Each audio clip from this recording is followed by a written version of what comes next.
What's going on, everybody? Welcome back to Windy City Bro Pen PGA DFS live before lock. This week we got the RBC Canadian Open. That's Canada's Open. I'm very excited to get into that with you guys. But before I start, I just want to remind you guys of the For Fantasy Sake golf outing that is on August 2nd. Registration is at 7:30. We tee off at 8.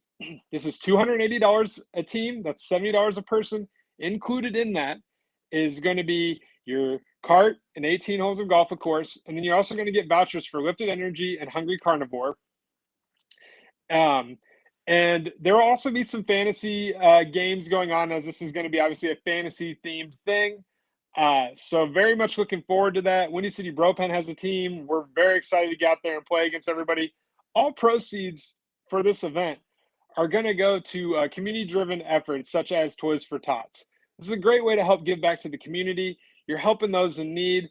I try to do everything I can for the QC. That's home to me. I know I'm in Peoria, and I'm going to get involved with things here too. But being able to help the Quad Cities, it's a place that's very close to my heart. So being able to give back is huge to me. And I'm very much looking forward to it.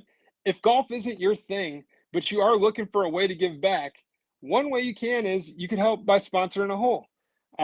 We're still looking for hole sponsors. And if you'd like to donate, please let myself or DJ know, and we can get you signed up to be a sponsor. Now, another way that you might be able to donate if golf isn't your thing at all, we have the Toys for Tots Bowl for this football season. I have to get with DJ on the start date. I'm not 100% sure. This is my first time. But the Toys for Tots Bowl, I believe this is the 6th year. And over those first 5 years, they've raised over $10,000 for Toys for Tots. How freaking awesome is that? Everyone that's helped out over those years, you guys are all awesome.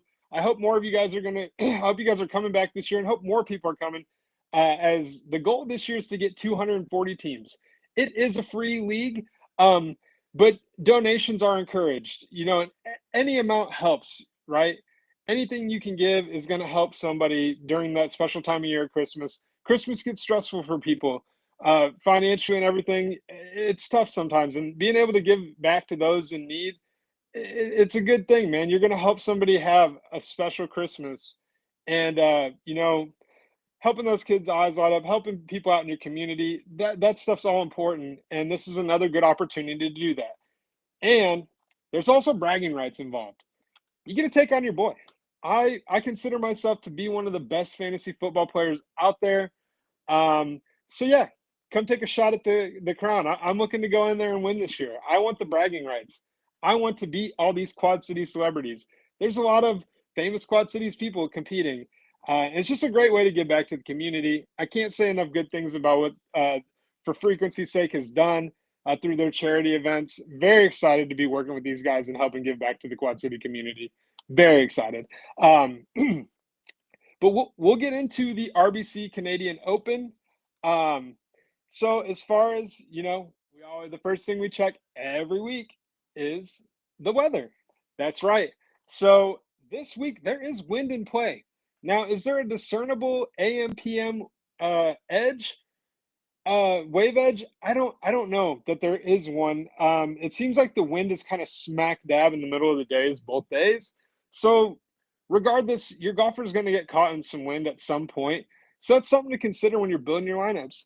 You want to think about the guys that can handle a little bit of wind. You're seeing anywhere from 13 to 17 mile an hour winds. The gusts are going to be close to 30 miles an hour. That's going to matter. That's really going to matter. This course is really gettable. I think you could see a lot of scoring if there's not these conditions. These conditions are going to definitely change how you should build your lineup a little bit, in my mind, because I think that wind carries over into Saturday as well. So you're going to want guys that are capable of playing in the wind a little bit, because that wind is not nothing. That's for sure. Like I said, I do think like this course can be gettable, but that wind is going to throw a wrench into some things. There's going to be some rain tonight, so it will be softer tomorrow, but we'll see how that wind affects it, man. It's definitely not nothing. So really keep that in mind when you're building your lineups this week. Look for guys that are going to be a little bit better in the wind than others. Some people are going to target bombers here, but I think you might want to look a little bit more for accuracy per se. distance is going to matter, but you got to be in the fairway too. The fairways are large, but with that wind and play, you're definitely wanting people that are going to have a good distance from edge of fairway. So keep that in mind when you're looking at guys this week as far as what style of golfer do I want. You don't want to just go out for bombers that spray. You're probably going to want some guys that can putt a little bit. That 10 to 15 foot range seems to be the sweet spot here. I will say this course typically is pretty easy to gain off the tee and on approach. But like I said at the beginning, the wind is going to throw a little bit of a wrinkle into that. So it's not going to be as easy as normal. I'm not saying that somebody's not going to go out there and light it up tomorrow, because surely somebody will. But just keep that in mind. It is going to be a little bit more difficult than normal. I still expect a decent amount of scoring, but maybe not as much as there could be with no conditions or mild conditions. Now, as far as the guy I'm fading this week, and I'm kind of going out of my way to fade him a little bit, but a lot of people like Bobby Mack here, just historically. But I'm going to fade him, not for ownership, but just for he hasn't gained on approach in 6 events. And I know it's the easiest to gain on approach, and he can get hot with that putter, but I don't know. I think Bobby Mack, just losing 6 weeks in a row, he's still searching for his form. I don't think for the price he's worth playing at this point in time. If you want to take a chance on him up there, be my guest. But me personally, I'm not going to be getting to him. And now for the value and sleeper guys that I like this week, I got 3 guys this week that I like that could be sneaky. The first one is Austin Eckroat. He's been ball striking it pretty well. He's a guy that keeps it in the fairway. If he could line up that putter with the ball striking, he could have himself a top 20 week, maybe a top 10 if he gets hot enough. So I'll be looking at him as a guy that I'm probably going to get down there as a cheaper click. And also 2 other guys I'm looking at are Mark Hubbard and Johnny Kiefer. Mark Hubbard, another guy, keeps it in the fairway, pretty good ball striker. He's another one that if he can flip that putter, he's going to be a nice value at 6,700.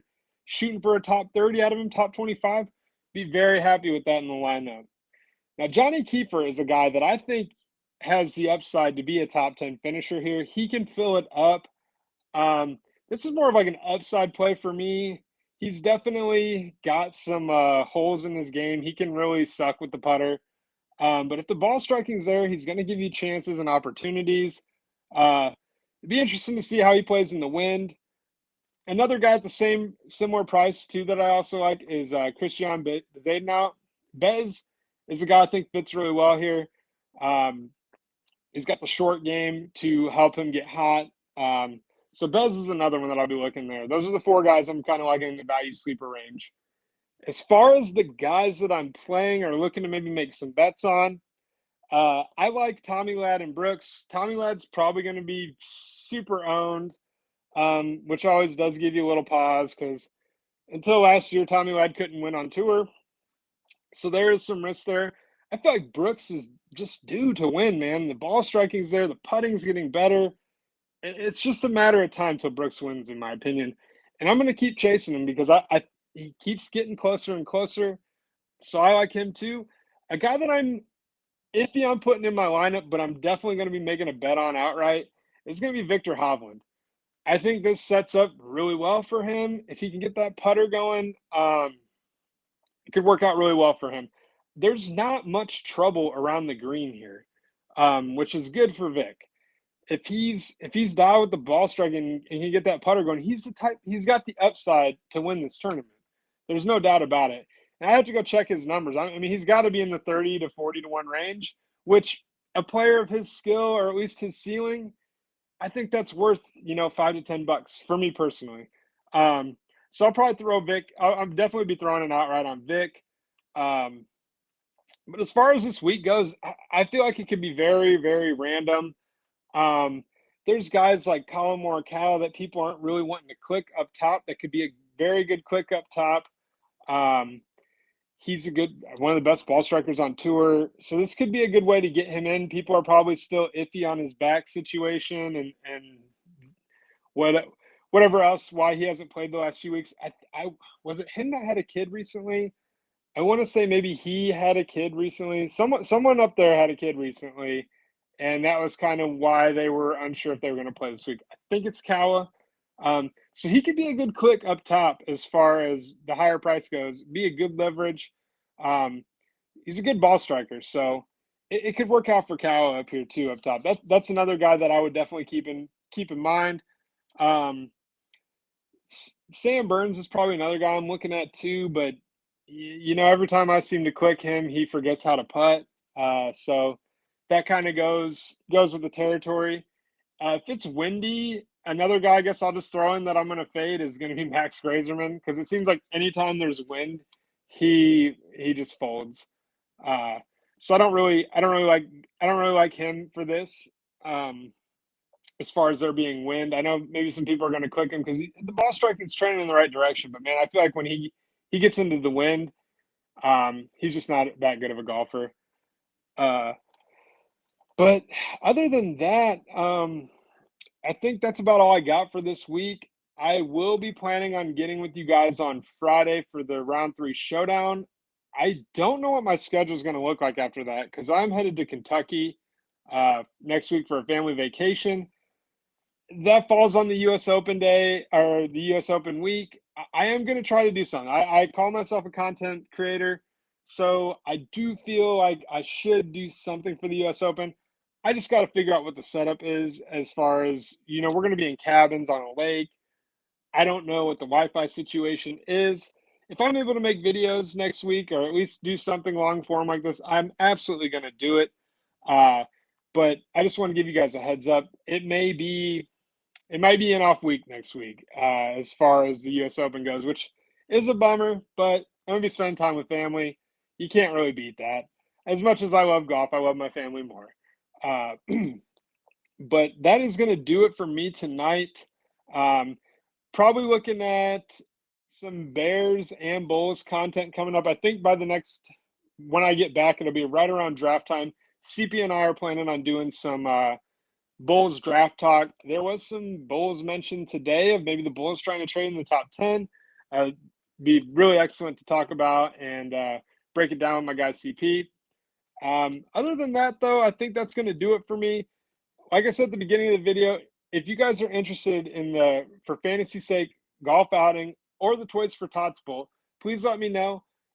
Myself or DJ will help you get signed up if you're having any issues with that. The goal for the Toys for Tots Bowl is 240 teams. Let your friends know. Let your family know. Let your coworkers know. Let everybody know. We're trying to get this league as big as we can. We really want to do it big as far as raising a bunch of money for Toys for Tots. It's a great cause. You're helping folks in your own community. Seriously, it's awesome. It's a good thing to be a part of. You guys should come on. And like I said, you get bragging rights. I think I'm like the best fantasy football player there is out there. So if you think you want to come for the crown, bring it. I'm waiting. And same for the golf outing. Golf outing is just another opportunity to give back to the community.